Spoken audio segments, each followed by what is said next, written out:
We received the summons 3 months before we reached the nebula. The Celavari had been performing what they called processions of introduction for 11,000 years, or so their formal preamble claimed.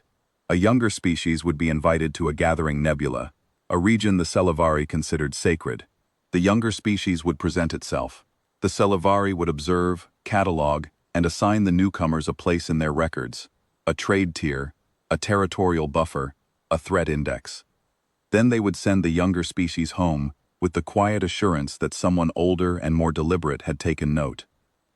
They had done this to 412 species before us. We were 413. I was executive officer aboard the Adamant Choir at the time, a Cathedral Dreadnought, cruciform-hulled, 141 years in continuous service. I had served on her for 9 of those years. Captain Aline Morrow had served for 21. The ship was older than both of us combined, and she moved through space like she knew it personally. The Celavari fleet was already in formation when we dropped out of our transit corridor into the nebula's amber haze. I counted them from the sensor feeds on the bridge, 78 vessels, arranged in concentric rings around a central platform that hung in the nebula's light like a suspended city. Their ships were beautiful. I do not use that word loosely.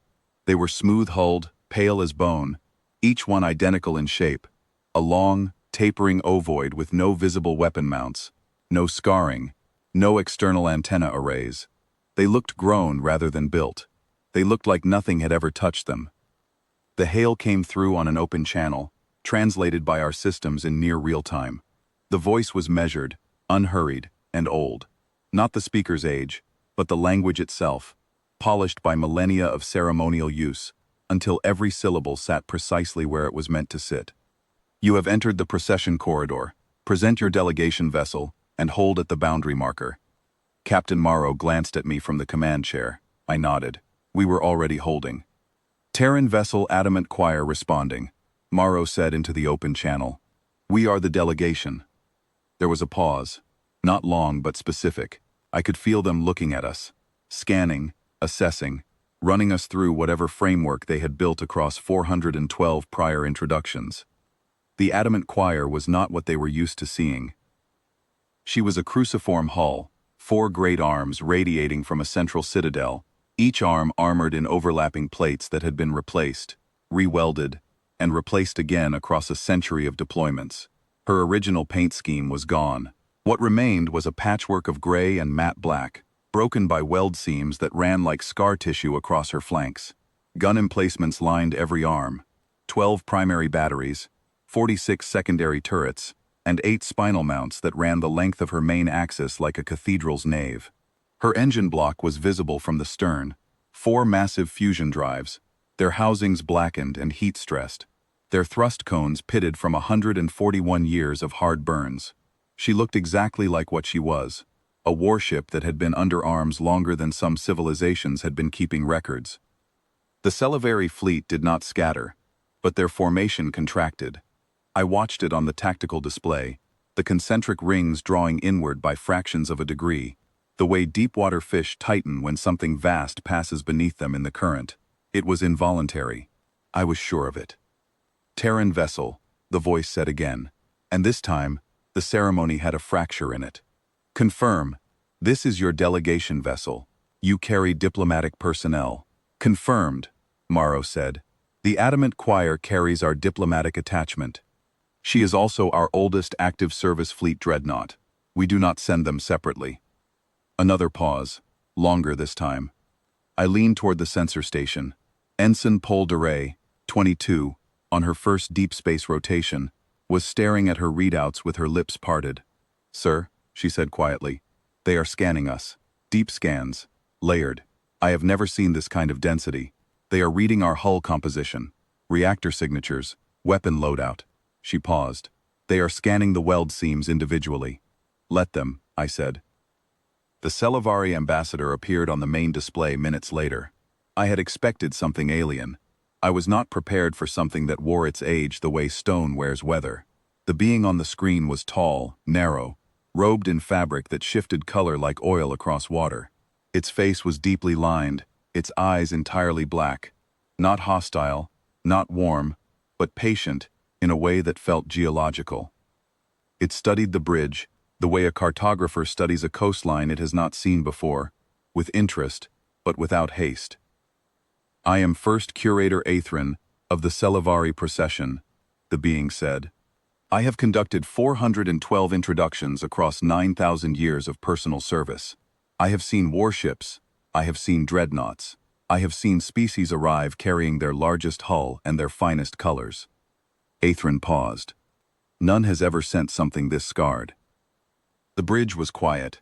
Morrow sat very still in the command chair, both hands resting on the armrests. "Your vessel," Aethrin said. "How long has it been in service?" Morrow answered without hesitation. 141 years. She was laid down during the Consolidation Wars. She has been in continuous active service since her commissioning. "Continuous," Aethrin repeated.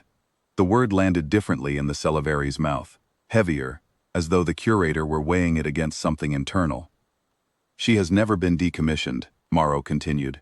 "Never mothballed, never held in reserve. Her hull has been refit 14 times. Her reactor plant has been replaced twice.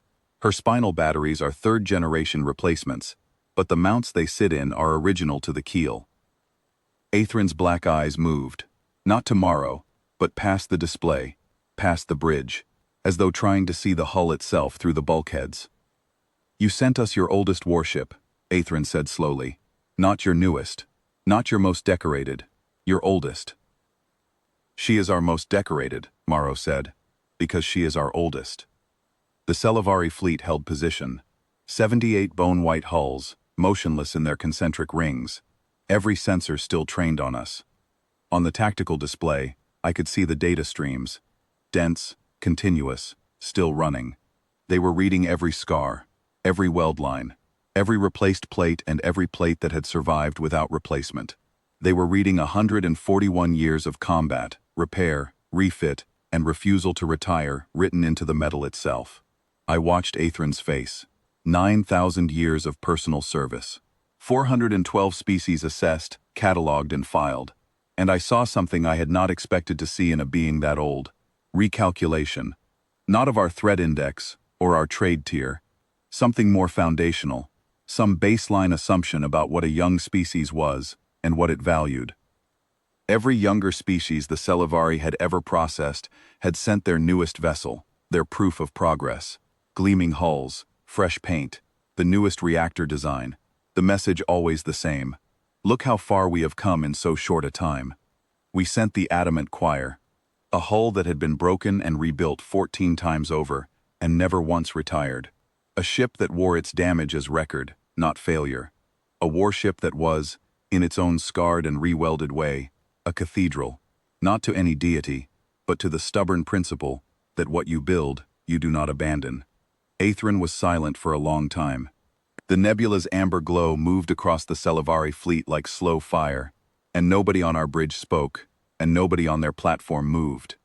"In 9,000 years of conducting this ceremony," the curator said at last, "I have never amended the procession protocol. A beat. I am amending it now." The channel held. The scans continued. The adamant choir sat in the amber light of the sacred nebula, with her scars facing outward, and her guns cold, and her ancient engines idling at station-keeping thrust. And the Celavari fleet, that pristine, beautiful, 11,000-year-old fleet, simply held still and looked at her. Not because they feared her, because they recognized something in her they had assumed only old species carried. I stood on the bridge and watched the nebula turn gold, around the ship that had carried my father's generation, and my generation, and would, if we did our jobs, carry generations I would never meet. The adamant choir hummed beneath my boots, the same low harmonic she had carried since before I was born, since before my father was born, since before the Celavari had ever heard the word Terran. We did not send them a weapon, we sent them a covenant. That what we build we keep, what we keep we do not let die. And the warships standing in their sacred nebula, scarred and re-welded and still under arms after 141 years of unbroken service, was not our history, it was our promise. And for a civilization built on patience, the adamant choir was the first mirror they had not expected to find.